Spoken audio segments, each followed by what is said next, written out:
अध्याय 8. निजामाच्या पदरी रायबहाद्दर शंकर नावाचे एक जहागीरदार होते.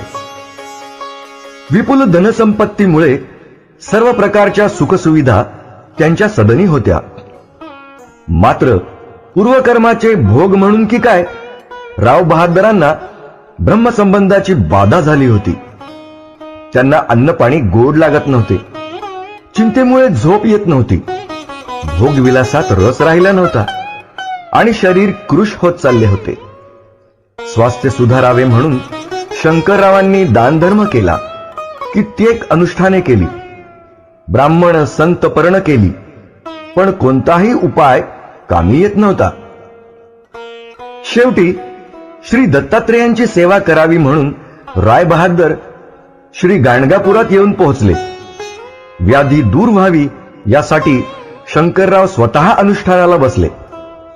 3 महिने सतत दत्तात्रेयांची सेवा करूनही त्यांच्या आजारास उतार पडत नव्हता. एके दिवशी स्वप्नात शंकररावांना दृष्टांत झाला. अक्कलकोटी जावे तुला, तेथे करावी स्वामी सेवा. यती वचनी भाव धरावा, तेथे व्याधी जाय दुरी. शंकररावांची स्वामीवरील भक्ती नसल्यामुळे ते अक्कलकोटी न जाता गाणगापुरातच परत राहिले. अनुष्ठान दानधर्म करूनही रायबहाद्दर व्याधीमुक्त होत नव्हते. पुन्हा एकदा तुम्ही अक्कलकोटला जावे असा शंकररावांना स्वप्नात आदेश आला.